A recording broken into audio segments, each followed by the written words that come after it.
Hi, I'm John, and this is my video about the Microsoft Semantic Kernel. In this video, I'm going to be giving a quick overview of the Microsoft Semantic Kernel. We're going to be looking at what the Semantic Kernel is, and then looking at one of the key capabilities, memories. So first of all, what is Semantic Kernel? So Semantic Kernel is an AI orchestration SDK. It's developed and provided and maintained by Microsoft, but is also open source. And the key goal of the Semantic Kernel is to easily combine AI services such as OpenAI, Azure OpenAI, and Hugging Face into our traditional conventional applications that are developed on programming languages like Python and C#. And ultimately, it allows us to create Copilot-like experiences. So this is Copilot such as GitHub Copilot, Microsoft 365 Copilot, and Windows Copilot. So that Copilot-like experience we can add into our own applications using the Semantic Kernel. And it works on top of AI plugins, and these are plugins that are based on the ChatGPT standard of plugins defined by OpenAI, which Microsoft has also adopted. So why would we use the Semantic Kernel? So first of all, let's look at a more traditional approach. A lot of these AI services like OpenAI and Azure OpenAI service and the suite of AI services that are available on Microsoft Azure can be consumed using their APIs. The issue with this is that each service has a different API, different standards we need to follow, potentially different bodies and styles of bodies and shapes of JSON schemas that we need to send to these APIs. And this means that we need to learn all of these different APIs. And when we've learned them and we've added them to our application, we're going to have different code, different processes for dealing with the responses that we get from these APIs. Semantic Kernel allows us to have a more consistent approach and allows us to easily integrate with these different services using a more uniform code strategy in our application. Another benefit and another reason that we would use the Semantic Kernel is it builds upon the latest recommendations being found in the latest AI research, and this says that we should develop solutions on top of these AI services. And finally, APIs, the traditional approach doesn't provide planning or memories out of the box, which the Semantic Kernel does.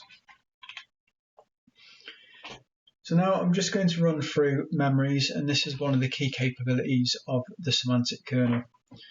And memories are a powerful way to provide broader context to the ask of an AI.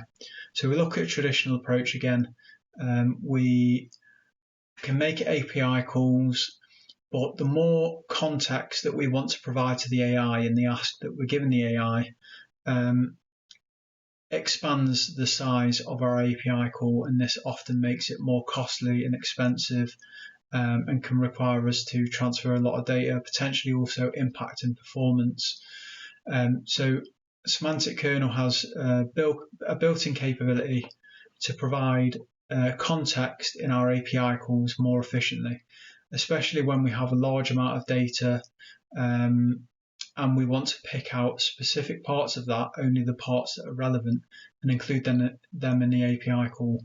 This is very difficult to do with a more traditional API when we have a lot of data and we don't necessarily know what data is most relevant. So we can feed in memories into Semantic Kernel in one of three ways: conventional key pair values, conventional local storage, and finally the recommended approach, which is semantic memory search. And this is a representation of text information as long vectors of numbers known as embeddings, and it allows us to execute semantic search that compares meaning to meaning with our query. So this is a very efficient way at looking at our data and picking out the most relevant information to send to the AI. So why are embeddings important? Well, token limits make it difficult to send more context and prompts. So as I mentioned, if you've got a lot of data and you want to provide context to the AI, it can be difficult to grab and include only the information that is relevant when we're sending requests to the AI. And embeddings allow us to more efficiently pull out the data that we should send with the AI, with the API call. Embeddings break down large text and potential context into smaller pieces. Pages of text are summarized into a shorter paragraph, and an embedding vector is created for the summary. The embedded vector preserves the meaning and the context of the text, which is important. The embeddings for the prompt and the context are compared. So when a user is, say if you've got a chatbot in your application and we have a large amount of data and a user is asking about a specific part of that data or needs to interact with a specific part of that data, the embeddings for the data will be compared to an embedding conversion of what the user is asking, and this pulls out or finds the most relevant data to send in the API call. So only the top ranked and most relevant context is sent in the prompt to the large language model. So to summarize with embeddings, it's a way of representing words and other data as vectors in a high dimensional space. It's the conversion of discrete data types like words and phrases into continuous vector representations that computers understand. It allows models to understand and process data in a more meaningful and efficient manner.